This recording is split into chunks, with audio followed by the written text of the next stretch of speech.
పహల్గాం ఉగ్రదాడికి భారత సైన్యం ప్రతీకార చర్యలు ప్రారంభించింది.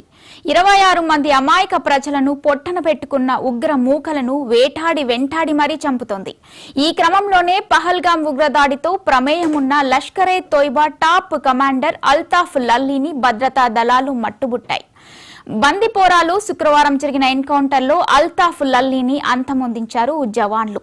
పహల్గాం ఉగ్రదాడి తర్వాత టెర్రరిస్టుల కోసం భద్రతా దళాలు సెర్చ్ ఆపరేషన్ చేపట్టాయి. ఈ క్రమంలోనే శుక్రవారం కుల్నార్ బందిపోరాలో ఉగ్రవాదులు ఉన్నారని భద్రతా దళాలకు నిఘా వర్గాల నుంచి సమాచారం అందింది. వెంటనే అప్రమత్తమైన భద్రతా దళాలు జమ్మూ కాశ్మీర్ పోలీసులు బందిపోరాలో సెర్చ్ ఆపరేషన్ చేపట్టారు. జవాన్ల రాకను గమనించిన ఉగ్రమూకలు ఒక్కసారిగా వారిపై కాల్పులకు తెగబడ్డారు. వెంటనే తేరుకున్న భద్రతా దళాలు తిరిగి ఎదురు కాల్పులు జరిపారు.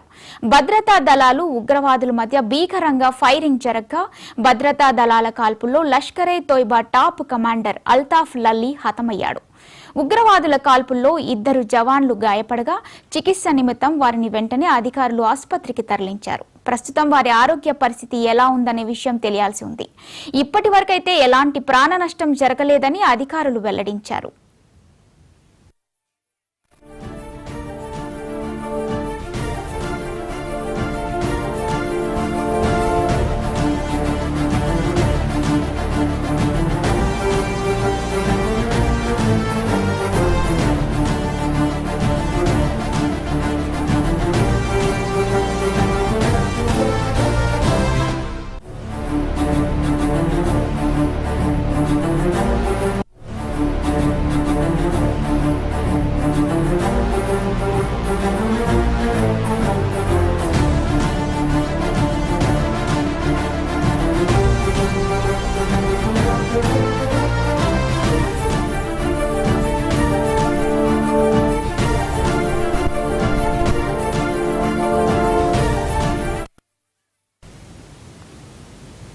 పహల్గాం ఉగ్రదాడికి భారత సైన్యం ప్రతీకార చర్యలు ప్రారంభించింది.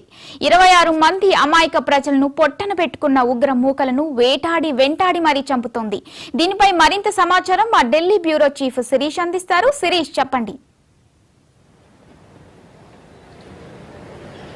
మౌనిక, ఇండియా పాకిస్తాన్ సరిహద్దుల వెంబడి ఉద్రిక్తత పరిస్థితులు కూడా నెలకొన్నాయి. భారత ఆర్మీ చీఫ్ కొద్దిసేపు క్రితమే శ్రీనగర్ చేరుకున్నారు. ఆయన ఏదైతే బార్డర్లో ఉన్న సిచ్యువేషన్ పైన అక్కడ ఉన్న టాప్ లెవెల్ కమాండర్లతోటి కూడా సమావేశం అవుతున్నారు. వాళ్ళకి సంబంధించి ఎప్పటికప్పుడు కూడా సలహాలు సూచనలు, భవిష్యత్తులో యాక్షన్ ప్లాన్ గురించి కూడా ఆయన డిస్కషన్ చేయబోతున్నారు. అవసరమైతే మరిన్ని అదనపు బలగాలను తరలించే విషయం పైన కూడా డిస్కషన్ అనేది కూడా చేయబోతున్నట్లుగా కూడా సమాచారం. అయితే నిన్న రాత్రి నుంచి కూడా లైన్ ఆఫ్ కంట్రోల్ వెంబడి, అంటే పాకిస్తాన్ సరిహద్దు రేఖ వెంబడి కాల్పుల విరమణ ఒప్పందాన్ని ఉల్లంఘించిన పాకిస్తాన్ భారతీయ పోస్టులపైకి నిరాటంకంగా కాల్పులంటి కూడా జరుపుతోంది. కానీ దీనికి ధీటుగా భారత బలగాలు కూడా సమాధానం ఇస్తున్నట్లుగా కూడా సమాచారం కూడా అందుతోంది. సో ఓవరాల్గా చూసినట్లయితే ఇటు పాకిస్తాన్ వైపు నుంచి కూడా పెద్ద ఎదురుదెబ్బ అనేది కూడా తగినట్లుగా కూడా సమాచారం. భారత సైనికులకి ఇప్పటికే పై అధికారులు ఇచ్చిన సెలవులన్నింటినీ కూడా రద్దు చేయడం జరిగింది. సెలవులపై వెళ్లిన సైనికులు ఇమీడియట్లీ రిపోర్ట్ చేయాలని చెప్పేసి పై అధికారుల ఆదేశాలన్నింటి కూడా జారీ చేయడం కూడా జరిగింది. సో మొత్తం మీద కూడా ఇటు సిచ్యువేషన్ అనేది కూడా కొంత ఇబ్బందికరంగానే ఉంది. బందిపురా అనే ప్రాంతంలో ఏదైతే లష్కర్ తోయిబాకు సంబంధించిన టాప్ కమాండర్ ను హతమార్చినట్లుగా కూడా కొద్దిసేపు క్రితం భద్రతా బలగాలు ప్రకటించడం కూడా జరిగింది.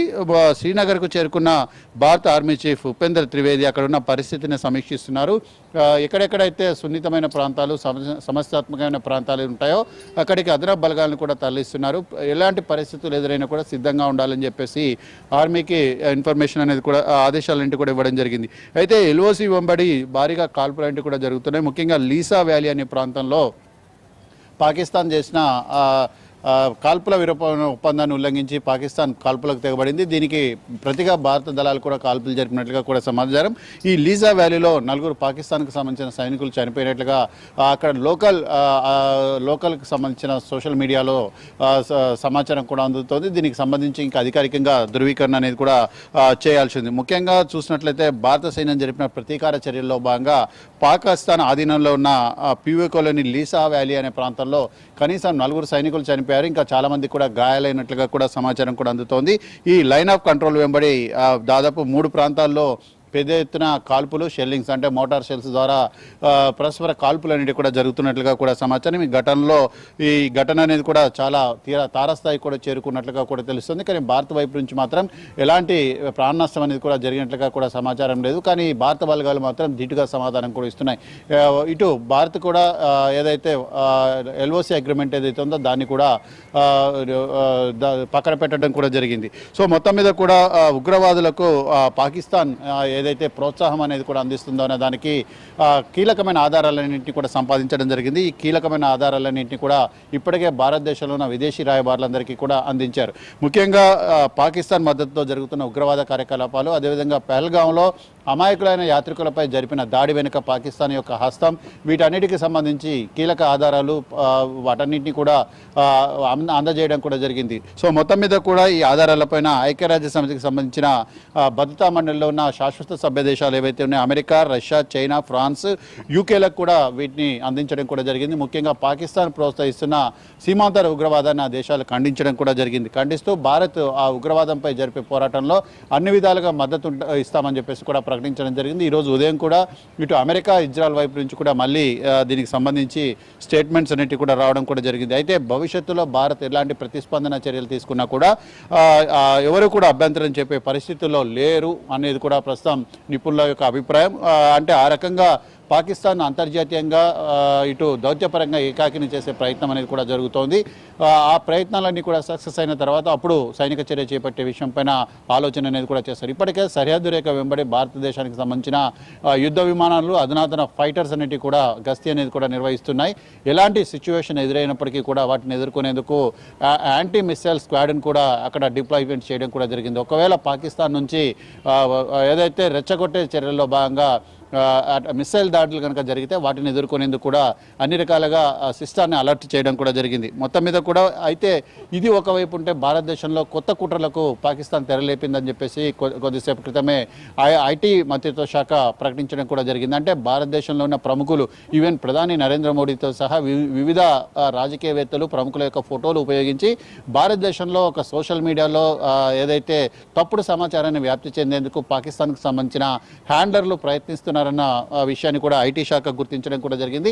ఇప్పటికే పాకిస్తాన్ కేంద్రంగా నడుస్తున్న సోషల్ మీడియా అకౌంట్లపైన ఉక్కుపాతం అనేది కూడా మోపారు. అటువంటి అకౌంట్లన్నింటినీ కూడా బ్లాక్ చేయాల్సిందిగా కూడా సోషల్ మీడియా సంస్థలకు కేంద్ర ఐటీ మంత్రిత్వ శాఖ ఆదేశాలంటి కూడా జారీ చేయడం కూడా జరిగింది. ముఖ్యంగా ఈ పహల్గావ్ ఘటన తర్వాత దేశంలో రెండు వర్గాల మధ్య విభేదాలు సృష్టించి మత సామరస్యాన్ని దెబ్బతీసి మత కలవలు సృష్టించేందుకు ఈ పోస్టులన్నింటి కూడా వరుసగా పెడుతున్నట్లుగా సమాచారం. వీటిని గుర్తించి అలర్ట్ అయిన ఐటీ శాఖ ఆ మేరకు వాటికి ఆదేశాలంటి కూడా ఇవ్వడం కూడా జరిగింది. ముఖ్యంగా పాకిస్తాన్లో తయారైన భారత వ్యతిరేక వీడియోలు, ప్రచార వీడియోలు, వీటన్నిటిపైన కూడా చర్యలు తీసుకుంటాం. అటువంటి వీడియోలను ఎవరైనా కూడా సర్క్యులేట్ చేసినా లేకపోతే వాటిని ఇతరులకు షేర్ చేసినా కూడా వాళ్ళపైన కూడా కఠిన చర్యలు ఏంటి కూడా ఉంటాయని చెప్పేసి ఇప్పటికే కేంద్ర ప్రభుత్వం ప్రకటించడం జరిగింది. భారతదేశంలో కూడా పలు సోషల్ మీడియా అకౌంట్లపైన నిఘా అనేది కూడా ఉంచారు. ఎవరు సోషల్ మీడియా అకౌంట్ల నుంచి అయితే ఇలాంటి తప్పుడు సమాచారం అనేది కూడా వ్యాప్తి చెందిస్తారో వాటిపైన చర్యలేంటి కూడా తీసుకుంటాం. దేశ భద్రతకు విఘాతం కలిగించేలాగా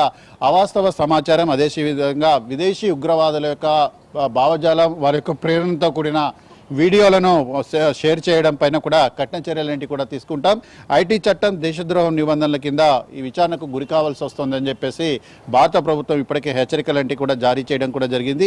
సో ఇలాంటి వాటి పట్ల అప్రమత్తంగా ఉండాలని చెప్పేసి కూడా సూచనలంటి జారీ చేశారు. మరొక వైపు కేంద్ర హోం శాఖ అమిత్ షా ఆధ్వర్యంలో కీలక సమావేశం అనేది కూడా జరిగింది. సింధు నదీ జలాల ఒప్పందం నుంచి భారతదేశం వైదొలిగిన పరిస్థితుల నేపథ్యంలో ఈ సింధు నదీ జలాలను నియంత్రించేందుకు పటిష్టమైన చర్యలు చేపట్టాలి. అంటే ఎక్కడెక్కడెక్కడ ప్రాజెక్టులు నిర్మించడానికి అవకాశం ఉంటుందో అక్కడ ప్రాజెక్టులు అన్నిటిని నిర్మించేందుకు డిపిఆర్ అనేది కూడా రెడీ చేయాలి. దాంతోపాటుగా ఈ సింధు నదిలోకి వెళ్ళే ఉపనదులు ఏవైతే ఉన్నాయో వాటికి సంబంధించిన జలాలను ఎక్కువ మొత్తంలో ఉపయోగించుకొని జల విద్యుత్ శక్తి తయారు చేయడంతో పాటుగా వాటిని కూడా అవసరమైతే గంగానది పరివాహక ప్రాంతంలోకి మళ్లించే ప్రయత్నం అనేది కూడా చేయాలి. తమకున్న వాటా కంటే ఎక్కువ మొత్తంలో వాటాను ఉపయోగించుకోవాలి. ఇవన్నీ కూడా తక్షణ చర్యలంటి కూడా చేపట్టడంతో పాటుగా ప్రస్తుతం నిర్మాణంలో ఉన్న ప్రాజెక్టులను పూర్తి చేయడం, ఉన్న ప్రాజెక్టుల యొక్క సామర్థ్యాన్ని పెంచడం, కొత్త ప్రాజెక్టులు నిర్మించడం, వీటన్నిటిపైన యాక్షన్ ప్లాన్ అనేది కూడా రెడీ చేస్తున్నట్లుగా తెలుస్తుంది. అంటే సుదీర్ఘకాలంలో పాకిస్తాన్ను ముఖ్యంగా పాకిస్తాన్ యొక్క దుందుడుకు చర్యలను అడ్డుకునేందుకు కేంద్ర ప్రభుత్వం ఈ చర్యలేంటి కూడా చేపడుతోంది. సో అందుబాటులో ఉన్న అన్ని రకాల మార్గాలను కూడా ఉపయోగించి పాకిస్తాన్పై ఒత్తిడి పెంచే ప్రయత్నం అనేది కూడా చేస్తున్నారు. అయితే పాకిస్తాన్లో ఒక రకమైన టెన్షన్ వాతావరణం అనేది కూడా ఆందోళన అనేది కూడా నెలకొంది. ఎందుకంటే భారతదేశం అనేది ఒకవేళ తీవ్ర స్థాయిలో యుద్ధం అనేది కనుక ప్రారంభిస్తే దాన్ని ఎదుర్కొనే శక్తి సామర్థ్యాలు కానీ లేకపోతే ఆర్థిక వ్యవస్థలు కానీ పాకిస్తాన్ దగ్గర లేవు. కాబట్టి దీన్ని ఏ విధంగా ఎదుర్కోవాలనే దానిపైన ఆ పాలకులు మల్లగుల్లాలు కూడా పడుతున్న పరిస్థితి అనేది కూడా ఉంది. కొన్ని విదేశీ శక్తులు విదేశీ సంస్థల యొక్క సహకారము వాళ్ళ యొక్క ప్రోద్బలంతోనే తాము ఇంతకాలం కూడా ఈ టెర్రరిజాన్ని మేము కొనసాగిస్తూ వచ్చామని చెప్పేసి పాకిస్తాన్కి సంబంధించిన డిప్యూటీ సీఎం విదేశాంగ శాఖ మంత్రి కొన్ని ప్రకటనలు చేసినట్లుగా కూడా వార్తలు వస్తున్నాయి. అయితే వాటిని ఇంకా క్లారిఫై అనేది అంటే వాటికి సంబంధించి కన్ఫర్మేషన్ అనేది కూడా తీసుకోవాల్సిన అవసరం ఉంది.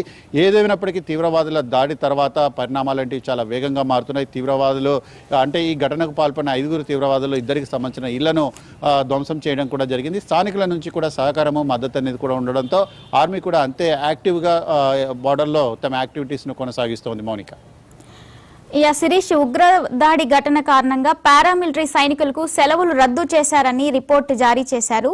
దీని పరంగా ఇంకా ఏదైనా సరిహద్దుల్లో ఎలాంటి చర్యలు, రక్షణ దళాలు ఎటువంటి నిర్ణయాలు తీసుకునే అవకాశం ఉంది?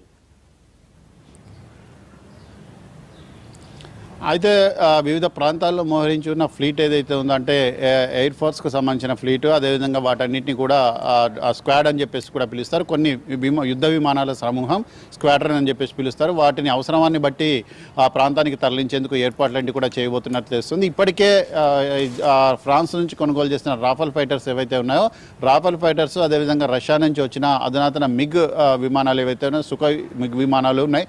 వాటన్నిటి నుంచి కూడా వ్యూహాత్మక ప్రాంతాల్లో మోహరించడం కూడా జరిగింది. అంటే ఒకవేళ భారత్ కనుక దాడి ప్రారంభిస్తే పాకిస్తాన్ ప్రతీకార దాడులు ప్రారంభించే అవకాశం ఉంది. అది వాటిని సమర్థవంతంగా ఎదుర్కొనేందుకు వ్యూహాత్మక ప్రాంతాల్లో మోహరింపు అనేది కూడా జరుగుతోంది. ఇదంతా కూడా సీక్రెట్ డిప్లాయ్మెంట్ అనేది కూడా జరుగుతోంది. సైనికులకు సెలవులంటివి కూడా రద్దు చేశారు.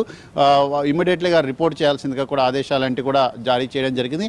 మొత్తం మీద కూడా హై అలర్ట్ అనేది అంటే పాకిస్తాన్తో సరిహద్దు పంచుకుంటున్న ఇటు గుజరాత్ కానీ, పంజాబ్ కానీ, అదేవిధంగా జమ్మూ కాశ్మీర్ కానీ ఈ ప్రాంతాలన్నింటిలో కూడా హై అలర్ట్ అనేది కూడా ఇవ్వడం జరిగింది. సో ఈ హై అలర్ట్ నేపథ్యంలో ఎప్పుడు ఎలాంటి పరిస్థితి ఎదురైనా లేదా భారత ప్రభుత్వం నుంచి ఎలాంటి ఆదేశాలు వచ్చినా కూడా యాక్షన్లోకి దిగడానికి త్రివిధ దళాలను కూడా సిద్ధంగా ఉంచడం జరుగుతోంది. Right, thank you Sirish.